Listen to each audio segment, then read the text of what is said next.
तो यही है कुल अवशोषण। तो इससे ज़्यादा आपको 1 नंबर के क्वेश्चन में नहीं लिखना है, ठीक है। अगला क्वेश्चन 1 नंबर का है कि विभव प्रवणता को परिभाषित करो। विभव प्रवणता खूब अच्छे तरीके से आपने विभव मापी में देखा होगा। क्या होता है विभव प्रवणता?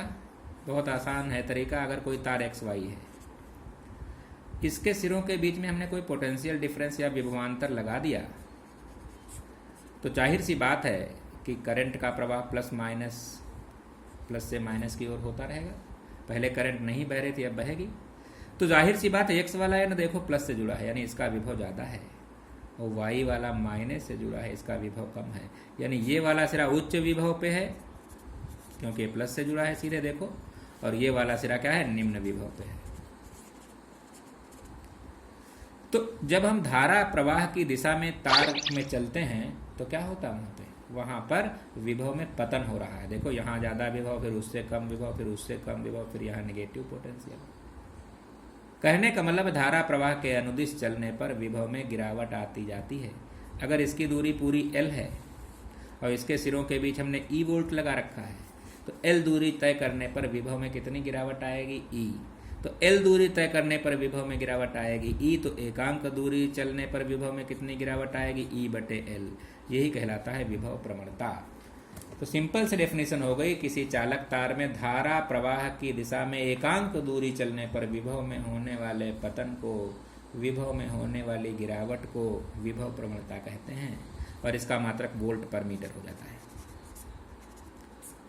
अब एक क्वेश्चन भी आ सकता है कि जैसे कोई तार है, तार की लंबाई 10 मीटर है और इसके अक्रॉस 4 वोल्ट का हमने पोटेंशियल डिफरेंस लगा दिया, तो आप बताओ विभव प्रवणता कितना होगा। तो बहुत आसान, 10 मीटर जब हम चलेंगे तो विभव में होने वाली गिरावट 4 वोल्ट होगी, तो एकांक दूरी चलने पर कितनी हो जाएगी, इतनी। तो यही आता है 0.4 वोल्ट पर मीटर। अगर पूछे अपनी तरफ से नहीं है तो हमने तब बताया जब वहाँ पे कोई क्वेश्चन ऐसा आता है। तो ये 1 नंबर के क्वेश्चन का आंसर कैसे देना है, हमारा उद्देश्य था कि आप उसको प्रॉपर समझ लें। कई बार ऐसा होता है कि क्वेश्चन मालूम होता है 1 नंबर में, लड़का पूरा टाइम उसी में दे रहा है, ये नहीं देख रहा है कि 1 नंबर का क्वेश्चन है तो इसमें बहुत ज़्यादा लिखने से हमें कोई नंबर ज़्यादा नहीं मिल जाएंगे, तो उसको फिर लास्ट में टाइम कम मिलता है और जो इफेक्टिव क्वेश्चन होते हैं वो नहीं कर पाता है। तो आप क्वेश्चन अगर आपको आता है तो आप उतना ही लिखें जितना कि उसको पूछा जाए वहाँ पर। अब क्वेश्चन नंबर 2 देखिए, उनका लेवल क्या होता है, क्योंकि क्वेश्चन नंबर 2 में 5 पार्ट करने हैं और 2-2 नंबर के हैं। देखिए जैसे कह रहा है कोई 5 करने हैं और हर एक के मार्क्स 2 हैं। साधारण प्रकाश व समतल ध्रुवित प्रकाश में क्या अंतर है? क्या क्वेश्चन है? साधारण प्रकाश व समतल ध्रुवित प्रकाश में क्या अंतर है? आइए देखें। साधारण प्रकाश, ध्यान दीजिएगा। तो साधारण प्रकाश क्या होता है? साधारण प्रकाश में होता यह है कि साधारण प्रकाश के संचरण की दिशा ये है, तो इसमें जो वैद्युत सदिशों के कंपन हैं प्रकाश संचरण की दिशा के लंबवत सभी दिशाओं में हैं। पहले भी बताया जा चुका आपको।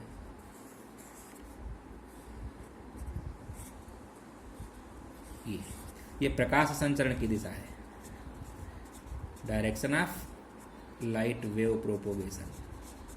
और ये क्या है? कंपन दिखाए गए, जो तीर दिखाए गए हैं वैद्युत सदिशों के कंपन हैं। यानी प्रकाश अगर ऐसे जा रहा है तो उसके लंबवत सभी दिशाओं में कंपन होते हैं। तो साधारण प्रकाश में कंपन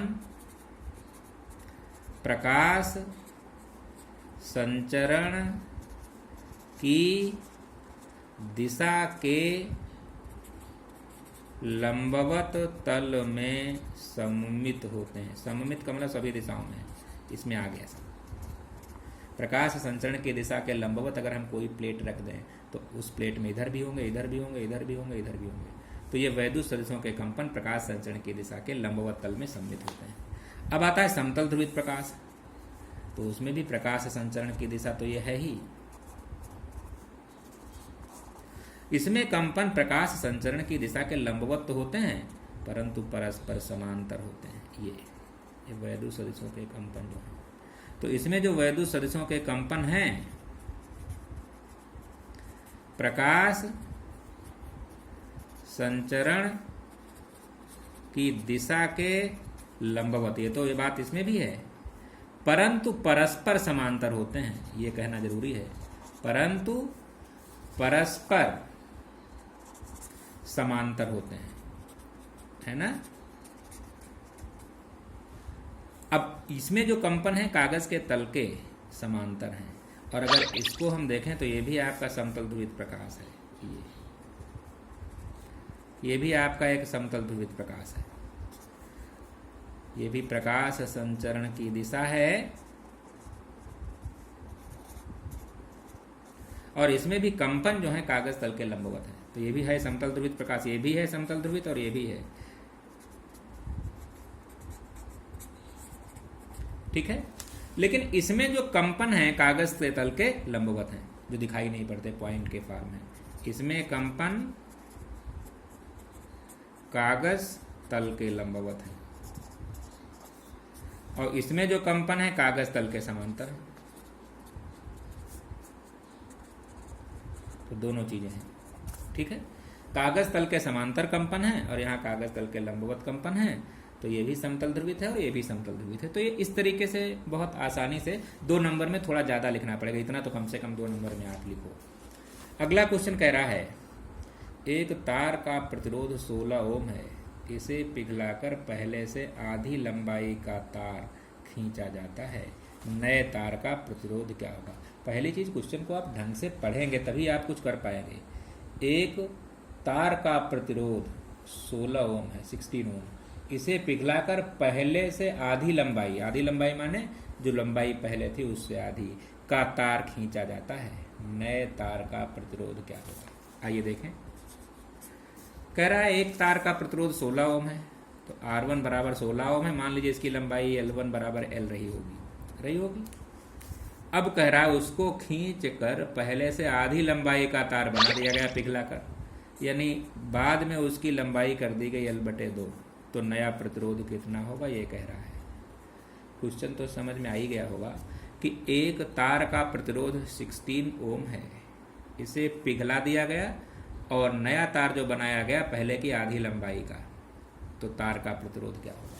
तो आपने पढ़ा होगा जब दोनों तारों के मास समान हो, या एक तार को खींचकर दूसरा तार बनाया जाए, या दोनों तारों के वॉल्यूम समान हो, तो फार्मूला लगता है R1/R2 इक्वल टू L1² तो बहुत आसानी से आप कर सकते हो।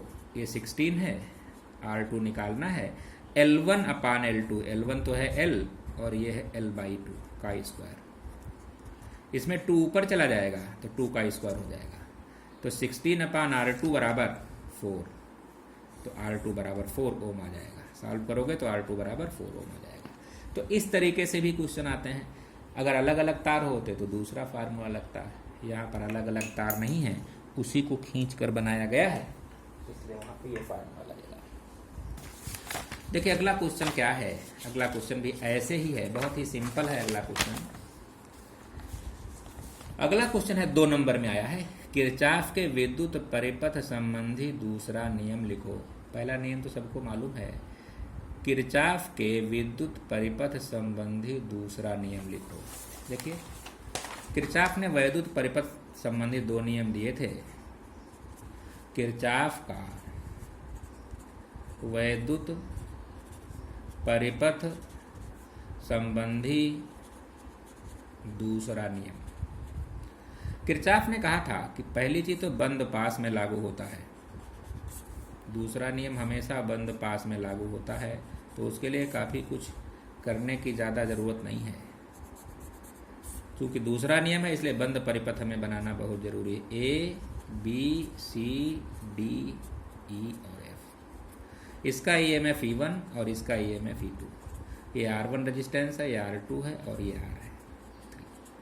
देखो किरचॉफ का दूसरा नियम लगाने के लिए हमें बंद पास बहुत जरूरत है। एक बंद पास आप ये देख रहे हो ABCD, एक आप CDEF देख रहे हो बंद पास, तो बंद पास का होना बहुत ज़रूरी है। फिर हर एक रेजिस्टेंस में करंट होना ज़रूरी है, बिना उसके आप लगा ही नहीं पाओगे। किरचॉफ का सेकंड लॉ लगाने के लिए, इसीलिए किरचॉफ का वोल्टेज नियम कहते हैं KVL, हर एक रेजिस्टेंस में, तभी तो आप कहोगे। तो अगर सेल का पॉजिटिव टर्मिनल ये है, नेगेटिव ये है, प्लस ये है, माइनस ये है, मान लिया पहला सेल का ईएमएफ ज़्यादा है और I1 करंट दे रहा है, तो I1 यहाँ तक आई। ये सेल मान लीजिए I2 करंट दे रहा है, तो I2 यहाँ तक आई। अब दोनों मिल गई यहाँ पे, I1 इधर से आ रही है, I2 इधर से आ रही है। अब किरचॉफ का पहला नियम, ये संधि बन गई। संधि की ओर आने वाली धाराओं का योग संधि से दूर जाने वाली धाराओं के योग के बराबर होता है। दोनों मिल करके संधि से दूर चली गई, I1 प्लस I2। यहाँ पर दोनों मिले और फिर इधर चली गई दूर। अब यहाँ पर आई, यहाँ पे आई, यहाँ पर। अब फिर क्वेश्चन आता है कि इधर कौन सी जाएगी। तो कोई भी सेल अपने प्लस टर्मिनल पे जितनी करंट देता है, माइनस पर उतनी ही करंट ले लेता है। तो वापस अपने घर कौन सी ले लिया, I2 चली थी तो वापस I2 आ गई। रिमेनिंग करंट कितनी बची, I1, तो वापस अपने घर I1 आ गई। तो अब देखिए इस सर्किट में आपको हर एक रेजिस्टेंस में करंट भी मालूम है। तो अब आप किरचॉफ लॉ लगा सकते हो। क्या किरचॉफ लॉ कहता है? किरचॉफ लॉ कहता है किसी बंद पास में, तो बंद पास कोई ले सकते हो आप, ऊपर वाला भी या नीचे वाला। बंद पास तो मान लीजिए ऊपर वाला ले लेते हैं ABCD, और उसमें हम मान लेते हैं इसका EMF ज़्यादा है, पावरफुल है। जिसका EMF ज़्यादा होगा वो सेल पावरफुल होगा। तो बंद पास में अब देखिए एक हमें स्टैंडर्ड दिशा माननी पड़ेगी। देखो ये करंट कैसे दे रहा है, ऐसे, और ये करंट दे रहा है ऐसे। तो इसमें हमें एक स्टैंडर्ड दिशा माननी पड़ेगी जिधर ज़्यादा ताकतवर वाला सेल धारा दे रहा हो। ये तो ये वाली करंट इधर आ रही है, तो ये वाली जो धाराएं इधर बह रही हैं ऐसे, उनको हम स्टैंडर्ड मानेंगे, और जो इसके विपरीत बह रही होंगी उनको हम माइनस मान लेंगे। तो देखिए भाई बहुत आसान है। तो जो धाराएं इसी जो हमने स्टैंडर्ड दिशा मानी है उधर बह रही हैं उनको पॉजिटिव मानेंगे, और जो उसके अगेंस्ट बह रही होंगी उनको नेगेटिव मानेंगे। तो ये कहता है कि विभिन्न प्रतिरोधों के सिरों के बीच विभवांतरों का बीजगणितीय योग उस बंद पास में लगे सेलों के विद्युत वाहक बलों के बीजगणितीय योग के बराबर होता है। तो देखिए कितने प्रतिरोध हैं इसमें, एक ये है, एक ये है। तो इसके सिरों के बीच विभवांतर हो गया I1 R1। देखो I1 R1 पॉजिटिव इसलिए है क्योंकि इसमें धारा की दिशा वही है जो स्टैंडर्ड दिशा मानी है। आगे आइए, इसमें अब यहाँ उल्टा हो गया। देखो इसमें धारा इधर बह रही है और हमने मानी है उधर, इसलिए माइनस हो गया। समझ में आया? क्योंकि हमने जो धारा की दिशा मानी है वो एंटी क्लॉकवाइज मानी है, और जो इसमें बह रही है वो इधर बह रही है, तो उल्टी बह रही है, इसलिए माइनस I2 R2 बराबर। तो दो ही रेजिस्टेंस हैं और उनके सिरों के बीच विभवांतरों का बीजीय योग मैंने बता दिया। ये बराबर होता है उस बंद पास में लगे सेलों के विद्युत वाहक बलों के बीज योग के। तो E1 माइनस E2, क्योंकि यही दो सेल तो लगे हैं उसके बीच में। इसका EMF पॉजिटिव मानेंगे क्योंकि उसी तरफ धारा दे रहा है जो हमने माना है, और इसका EMF माइनस मानेंगे because it is delivering current opposite to this. तो ये आ गया। तो एक समीकरण ये हो गया। अब हमसे कहा है CDEF में, देखिए CDEF ये भी तो क्लोज्ड मेश है, बंद पास है। अब इसमें हम कौन सी स्टैंडर्ड दिशा मानेंगे? तो इसमें देखिए, इसमें तो एक ही सेल है, तो जिधर वो धारा दे रहा है उसे ही स्टैंडर्ड दिशा हम मान लें। उसमें तो कुछ सोचना ही नहीं है। देखो एक ही सेल था, वो इधर धारा दे रहा था, it was giving current in this direction. Clear? तो एक ही चूंकि सेल है और वही जिस डायरेक्शन में करंट दे रहा है उसे ही स्टैंडर्ड मानेंगे। तो आइए देखें, इसमें रेजिस्टेंस कौन है, एक R2 है, एक R3 है। तो इसमें I2 उधर ही बह रही जो हमने माना है, ये आ गया। आगे चलिए, और कौन सा रेजिस्टेंस है, ये है। तो इसमें करंट कितनी बह रही है, I1 plus I2 into R3।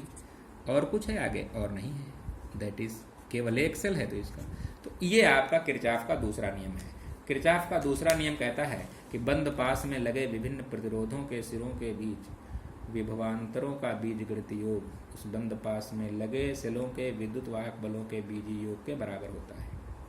Algebraic sum of the potential drops across the different resistances in the closed mesh is equal to the EMF, algebraic sum of the EMF of the cell involved in that mesh।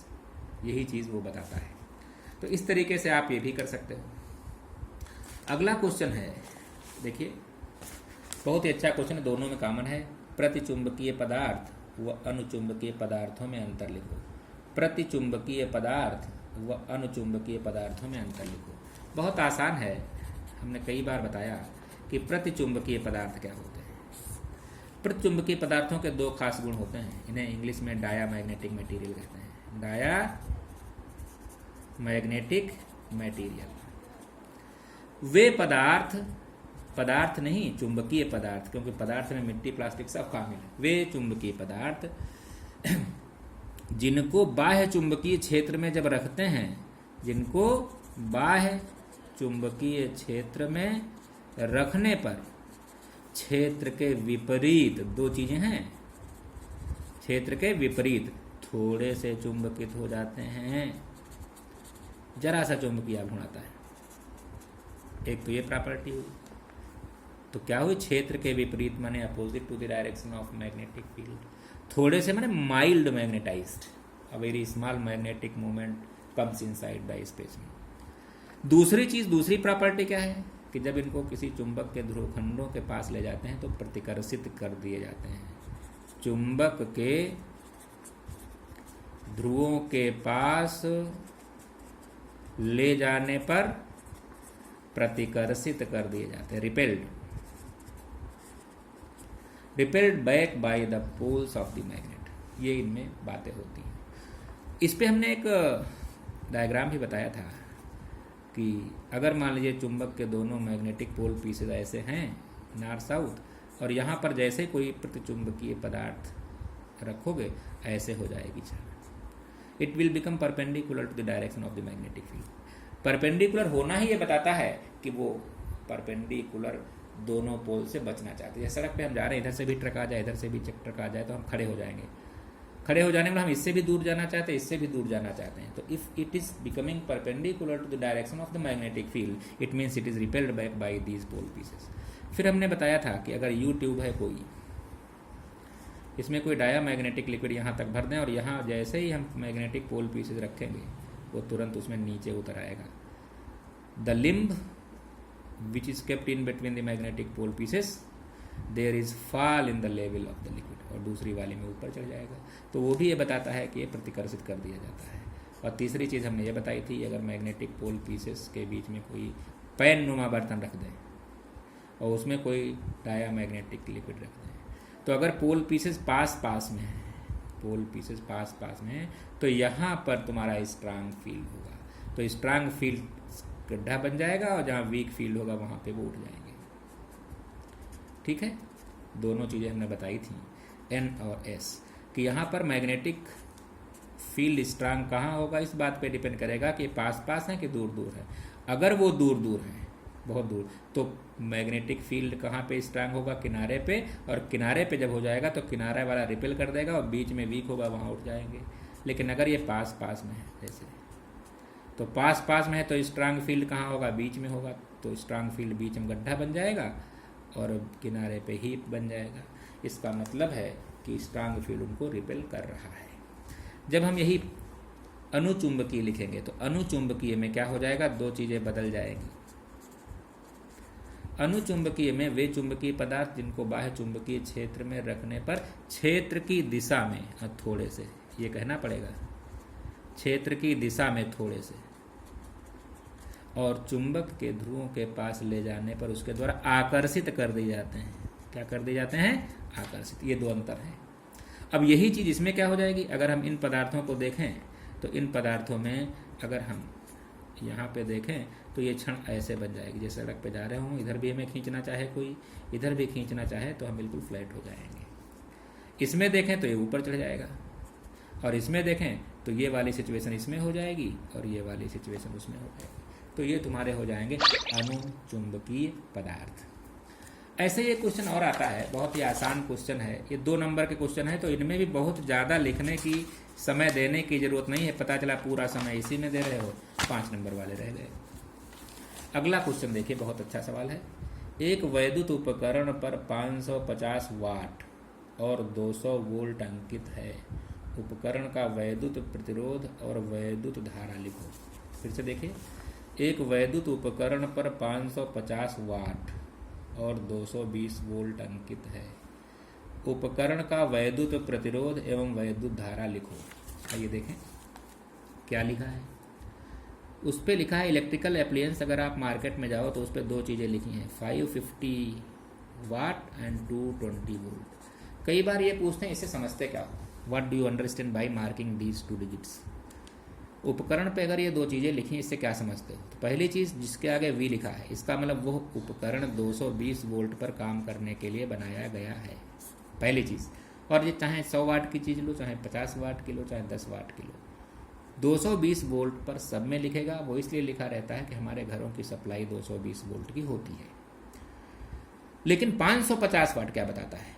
550 वाट ये बताता है कि 550 वाट means joule पर second, कि अगर वो उपकरण केवल 1 सेकंड तक काम करे तो कितनी बिजली खर्च होगी? 550 जूल बिजली खर्च होगी। यानी वो उपकरण केवल 1 सेकंड तक काम करे, 1 सेकंड तक वह उपकरण काम करे